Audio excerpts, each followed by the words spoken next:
किसी से प्यार करने के पहले कुछ दिन तटस्थ भूमिका निभाओ।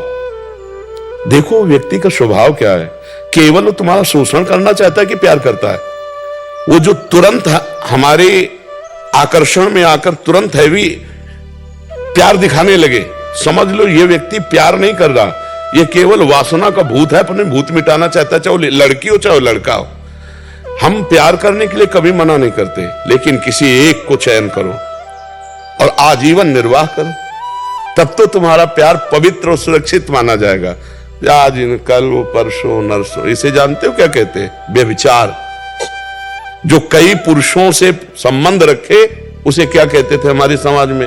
जो कई स्त्रियों से, वो क्या संबंध? आज इसे खिलवाड़ समझा जाता है। इसीलिए हमारे बच्चे और बच्चियों की बड़ी बौद्धिक स्तर की हानि हो रही। तो हमें लगता है कि आज हमारी जो समाज है, गर्लफ्रेंड बॉयफ्रेंड गंदे आचरणों की तरफ बढ़ रहे। फ्रेंड बनना कोई हम निषेध नहीं करते। दोस्त तो स्कूल में 50 होते हैं, नहीं होते, लेकिन दोस्त का मतलब व्यभिचार तो नहीं होता ना। दोस्त का मतलब गंदा आचरण तो नहीं होता ना। तो आप गंदा आचरण क्यों करते हो? दोस्त बनाओ, दोस्त तक रखो, और जब आपको इस कार्य में उतरना हो तो माता पिता को सम्मिलित करो और पाणिक ग्रहण संस्कार करो, फिर जाओ गृहस्थी में आनंद लो। लेकिन अब ऐसा आधुनिकता चल गई है कि लिव इन रिलेशन चल गया है। वो पति वरण करेगी तो वो पति के साथ रह पाएगी, या ऐसा पुरुष पत्नी को अपने प्राण प्यारी मान पाएगा? तो अब जब ये नहीं होगा तो कलह अशांति और सब बढ़ता ही चला जाएगा। अब भोगों में सुख है नहीं। अब नए नए बच्चे जब भोगों में उतरते हैं तो सुखानुभूति होती नहीं है, तो फिर व्यसन करते हैं, ड्रग्स है, गांजा है, चिले, ये सब जीवन बर्बाद हो रहा है। तो आप लोग जैसे विज्ञ जन हैं, संभालो हमारी नई पीढ़ी को। महाराज जी, ये भी बहुत बड़ा कारण हो जाता है कि फिर शरीर को नष्ट करने का, कि अभी रहा नहीं गया, मानसिक तनाव से बाहर नहीं आ पाए, फिर बहुत नहीं। हम समझ रहे, हम उसमें घुस के समझ रहे।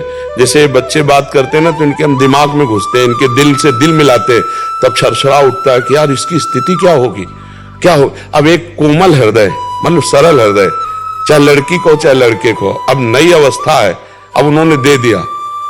अब वो तो जी जान से प्यार करता है, वो देख रहा है उसके साथ हंस रही, उसके साथ बात कर रही। अब वो कह रहा है तुम उसके साथ क्यों बात कर रहे हो? तो क्या तुमने हमें खरीद लिया है क्या? अब उसके जो हृदय में बीतती है, क्योंकि उसने आसक्ति कर लिया ना। आसक्ति का मतलब वो तक कर लिया, अब वापस होना मुश्किल है। जैसे दलदल में फंस गया, निकलना मुश्किल है। अब वो आसक्ति से पीड़ित है, तो नशा करे और नशे में अपने को व्यतीत करे तो फिर और परेशानी होती। बहुत सोच समझ के, बहुत सोच समझ, ये जीवन नष्ट होने वाला नहीं है, ये जीवन खत्म। दूसरा तीसरा, हमको जीवन का तार तोड़ना है, दुख और सुख के ऊपर उठना है, हमें महान बनना है यार।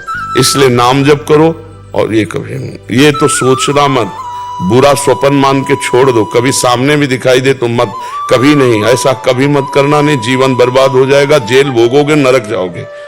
समझ रहे हो? ऐसे कोई ना कोई फिर तुम्हारे भाग्य के अनुसार मिल जाएगी। ब्याह करो, आनंद से रहो। समझ रहे हो? गलत कदम मत उठाना। ऐसा होता है, इसीलिए जब बच्चे बड़े के बात नहीं मानते। हाँ बिल्कुल, माता पिता का अनुशासन बच्चों को मानना ही चाहिए, मानना ही चाहिए। तो सर ये है कि मैं जिस ऑफिस में हूँ उसी ऑफिस में वो भी हैं।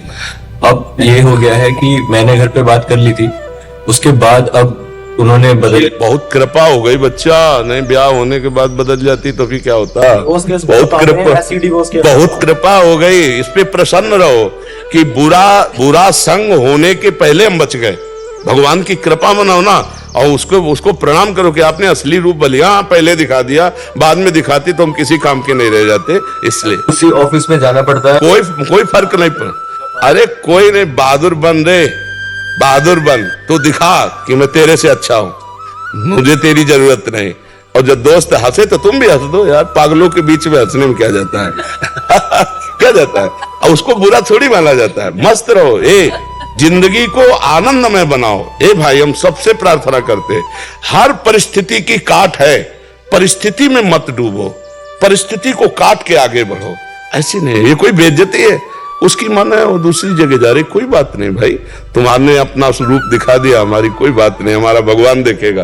कहीं ना कहीं ऐसा जोड़ लिखा होगा जो तुम्हें सुख देने वाला हो। ये आती तो दुख देती ना, आनंदित रहो, भगवान के भरोसे रहो और नाम जप करो, कभी कुछ गलत मत करना। उसको भी जब प्यार से देखो ना तो मन से प्रणाम करो कि अच्छा हुआ प्रभु ने आपका रूप दिखा दिया, नहीं तो पीछे मुझे बहुत धोखा होता।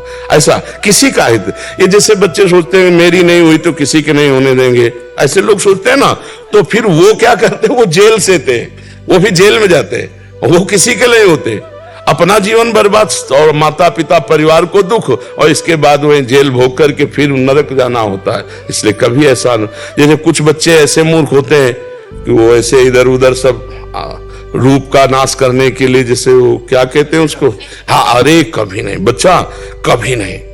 और एक चीज बताएं, सच्चा प्यार तुम अगर किए हो तो प्यार का स्वरूप जानते हो क्या होता है? अगर तुम्हें उससे सुख मिल रहा है तो मैं तुम्हें कभी नहीं देखूंगा, सुखी रहो, भगवान तुम्हें सुखी रखे, जाओ उधर, इसे प्यार कहते हैं। प्यार कहे होता है कि ठीक है मैं तुम्हारे योग्य नहीं हूं, अगर तुम्हें अच्छा कोई मिल गया है तो तुम सुखी रहो, आनंदित रहो, भगवान तुम्हारा मंगल करे, हमें तो भगवान के साथ ऐसे चला जाता है। तुमने उसे प्यार किया तो उसको आशीर्वाद दीजिए, जाओ जहां तुम्हें सुख, तुम अच्छा सोचो, उसको तो निगेटिव फल मिलेगा ही, जो निगेटिव चलता है उसको नकारात्मक फल मिलता है। तुम सकारात्मक, आज हमारे पास आए हो ना, तो तुम अपने प्यार को आशीर्वाद दो कि हमने तो तुम्हें प्यार किया, तुम भले प्यार न करो, तुम्हारा मंगल हो, भगवान तुम्हें सुखी रखें। ये मार्ग है, ये अपना मार्ग है, ठीक है? शांत, अब तो बदला लेने की इच्छा लगे। हाँ। जी।